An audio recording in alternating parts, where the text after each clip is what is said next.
Friends, कैसे हो आप सभी। स्वागत है आपका लर्न स्टडी चैनल पर। आज हम आपके लिए लेकर आए हैं क्लास 11th की पॉलिटिकल साइंस चैप्टर नंबर 3 के मोस्ट इंपोर्टेंट क्वेश्चन आंसर, जिसका नाम है चुनाव और प्रतिनिधित्व। ये क्वेश्चन मैं आपके लिए लेकर आया हूँ। ये मोस्ट इंपोर्टेंट है, कई बार रिपीटेड है और कई बार आए हुए हैं और पीवाई की क्वेश्चंस भी हैं, और इन्हें बहुत ध्यान से पढ़ लीजिए, बहुत ध्यान से देख लीजिए। ऐसा कोई सा क्वेश्चन नहीं है जो चुनाव और प्रतिनिधित्व में से छूटा हो, ऐसे आशा करता हूं मैं। इसलिए मैं आपको ये 2 नंबर वाले, 4 नंबर वाले और 6 नंबर वाले और 1 नंबर वाले आपके लिए लेकर आया हूं। इसे ध्यान से पढ़िए। मैं साथ साथ में इनके आंसर भी बताऊंगा और आपको क्वेश्चन भी पूरा एक्सप्लेन करके आंसर इनके पूरे पूरे बताऊंगा, ठीक है। लेकिन आपको लिखना खुद पड़ेगा, ठीक है। उससे पहले यदि आप YouTube चैनल पर नए हैं तो आप चैनल को सब्सक्राइब कीजिए, एक लाइक कीजिए और एक शेयर जरूर कर दीजिए, ताकि हमारा मोटिवेशन है वो बढ़ता रहे और हम आपके लिए इसी तरह की वीडियो नई नई लेकर आते रहे। आइए शुरुआत करते हैं। पहला प्रश्न क्या है? First pass the post system का अर्थ क्या है? कई बार आया हुआ क्वेश्चन है, मैंने आपको पहले बता दिया। 2 अंक में पूछा जाता है, कभी भी 1 अंक में भी पूछ लिया जाता है। The first the pass system क्या है? तो इसका जो अर्थ है वो क्या है, देखिए। फर्स्ट फर्स्ट हम जानते हैं पहला, पास्ट द पोस्ट सिस्टम, यह एक ऐसी प्रक्रिया है जो सबसे आगे वही जीतता है। मतलब जिसकी सीटें सबसे ज्यादा हैं वही चुनाव प्रक्रिया में जीतता है, जो सबसे आगे वही जीतेगा। इसलिए इस प्रक्रिया को first past the post system कहते हैं। आशा कर रहा हूं आपको समझ में आया होगा, ठीक है। सेकंड प्रश्न है, भारतीय चुनाव प्रणाली के दोष क्या है? यदि 2 अंक में आए तो आप 2 पॉइंट लिख देना, 4 अंक में आए तो 4 पॉइंट लिख देना, 3 अंक में आए तो 3 पॉइंट लिख देना, ठीक है। लेकिन मैंने ये 2 प्रश्न का उठाया है क्योंकि कई बार आया हुआ 2 नंबर में है, इसलिए मैंने उठाया। तो चुनाव प्रणाली के दोष क्या है? चुनाव प्रणाली क्या करती है? वोटों को धन के द्वारा खरीद लेती है। सबसे बड़ा दोष है इसका, धन के द्वारा खरीद लेती है। दूसरा जो कारण है वो धर्म के नाम पर वोट मांगे जाते हैं, धर्म के नाम पर वोट नहीं मांगना चाहिए। ये इनके 2 कारण हैं। यदि आपसे 3 या 4 में पूछा है तो आप बढ़ा सकते हैं, इसमें पॉइंट बढ़ा सकते हैं। जैसे धन का अत्यधिक प्रयोग, क्या करते हैं? धन का अत्यधिक प्रयोग। अपराधियों द्वारा मताधिकार को डराया जाता है। क्या होता है, इसे डरा देते हैं कि यदि आपने वोट नहीं दिया तो हम क्या करेंगे, आपको, आपकी घर की बस्ती को, आपके घर को उजाड़ देंगे। आपने वोट नहीं दिया तो यदि हम नहीं जीते तो हम आपको मार देंगे, कोई फायदा नहीं, जैसे आपने फिल्मों में पहले देखा होगा, ठीक है। तो इस प्रकार से आप पॉइंट इसमें बढ़ा सकते हैं, ठीक है। प्रश्न नंबर 3 देखिए क्या है, चुनाव आयोग के प्रमुख कार्य क्या है? बहुत इंपॉर्टेंट, बहुत इंपॉर्टेंट। चुनाव आयोग है उसके क्या कार्य हैं? सबसे पहला कार्य है स्वतंत्र और निष्पक्ष चुनाव कराना। ये किसकी जिम्मेदारी है? चुनाव आयोग की, कि जो स्वतंत्र और निष्पक्ष चुनाव कराने की जिम्मेदारी चुनाव आयोग की। दूसरा कार्य है मतदाता सूची तैयार करना। जो सूची है मतदाताओं की, उनको तैयार कौन करता है? चुनाव आयोग करता है। तीसरा, राजनीतिक दलों का पंजीकरण, जितने भी दल हैं उनका पंजीकरण कौन करता है? चुनाव आयोग करता है। और उम्मीदवार को कितना धन खर्च करना है, चुनाव उम्मीदवार को कितना धन खर्च करना है, ये भी कौन तय करता है? चुनाव आयोग तय करता है। इस प्रकार से आप 4 से 5 पॉइंट लिखेंगे, आपको पूरे नंबर मिलेंगे, ठीक है। प्रश्न नंबर 4 देखिए, सर्वाधिक वोट पाने की प्रणाली और समानुपातिक प्रणाली में अंतर स्पष्ट। मोस्ट इंपोर्टेंट है भाई, 4 अंक में या 3 अंक में पूछा जाता है आपसे कि सर्वाधिक वोट पाने की प्रणाली और समानुपातिक प्रणाली में क्या अंतर है। तो आपको बॉक्स बनाकर इनमें अंतर लिखना होगा। मैं बताता हूं आपको कैसे।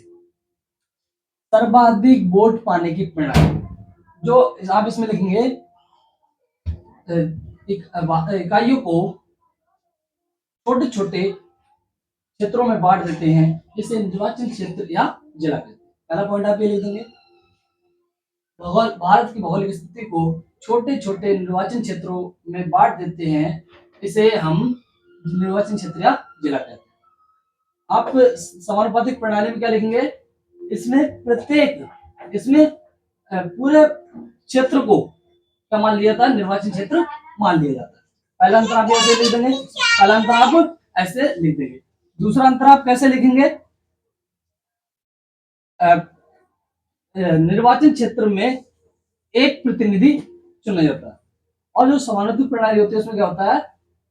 निर्वाचन क्षेत्र में एक निर्वाचन क्षेत्र में अनेक प्रत्याशी चुने जा सकते ठीक है। और तीसरा पॉइंट आप क्या लिखेंगे, जो मतदाता होता है, सर्वाधिक वोट पाने की प्रणाली में जो मतदाता होता है वो प्रत्याशी को वोट देता है, लेकिन जो समानुपातिक प्रणाली है उसमें क्या होता है कि जो मतदाता होता है वो पार्टी को वोट देता है, ठीक है।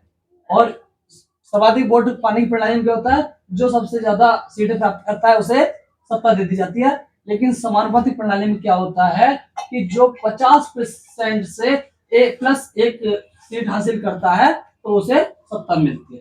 इस प्रकार आप ये 4 अंतर लिखेंगे, आपको 4 अंक पूरे मिल जाएंगे। आगे के प्रश्न देखिए, चुनाव लड़ने की योग्यताएं क्या हैं। बहुत इंपॉर्टेंट है भाई मेरे, चुनाव लड़ने की योग्यताएं, ठीक है, 3 अंक में पूछा जाता है। तो सबसे पहला क्या है कि भारत का नागरिक होना चाहिए।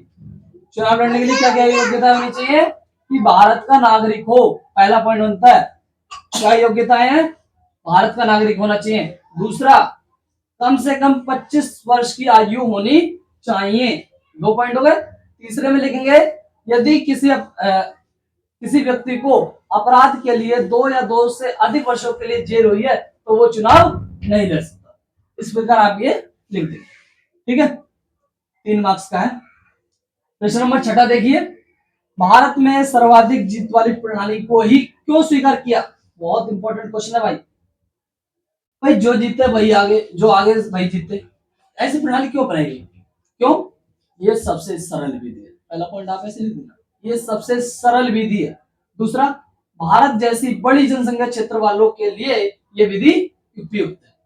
और तीसरा पॉइंट आप क्या लेंगे, चुनाव के दौरान मतदाता के सामने कई विकल्प आ जाते हैं, इसलिए इस विधि को स्वीकार किया गया है। इस प्रकार आप लिखेंगे, आपको पूरे अंक मिल जाएंगे। प्रश्न नंबर 7 देखिए, और बहुत इंपॉर्टेंट रहने वाला है, बहुत इंपॉर्टेंट 6 मार्क्स में आता है। चुनाव और लोकतंत्र एक सिक्के के 2 पहलू हैं, इस कथन को समझाते हुए लोकतंत्र का महत्व बताइए। तो देखिए, जो लोकतंत्र और चुनाव है वो एक सिक्के के 2 पहलू हैं, ठीक है। कैसे हैं आपको बताता हूं। क्योंकि चुनाव के बिना लोकतंत्र नहीं हो सकता, इसलिए चुनाव लोकतंत्र के बिना अधूरा है। चुनाव लोकतंत्र के बिना अधूरा है, समझे। और लोकतंत्र में चुनाव का बहुत महत्व है। आज लगभग 100 देशों से अधिक देश भी, लगभग 100 देशों आज लगभग 100 देशों से अधिक देश भी लोकतांत्रिक शासन व्यवस्था का पालन करते हैं, इसलिए जो लोकतंत्र में चुनाव का महत्व है वो अधिक। और आप इसे विस्तार से लिखेंगे तो आपको 6 अंक मिल जाएंगे। मैंने आपको शॉर्ट में बताया, इसलिए आप इसे बुक से, सपोर्ट से, इत्यादि से देख सकते हैं, ठीक है। प्रश्न नंबर 8, 9 और 10 ये आपके एक अंक के रहने वाले हैं और जो काफी इंपॉर्टेंट है और कई बार पूछे गए हैं, इसलिए मैं आपको बता रहा हूं। प्रथम चुनाव आयुक्त कौन थे, मतलब जो भारत के प्रथम चुनाव आयुक्त कौन थे, वो थे सुकुमार सेन।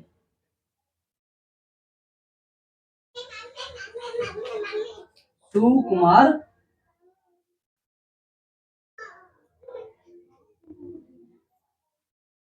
ठीक है, सुकुमार।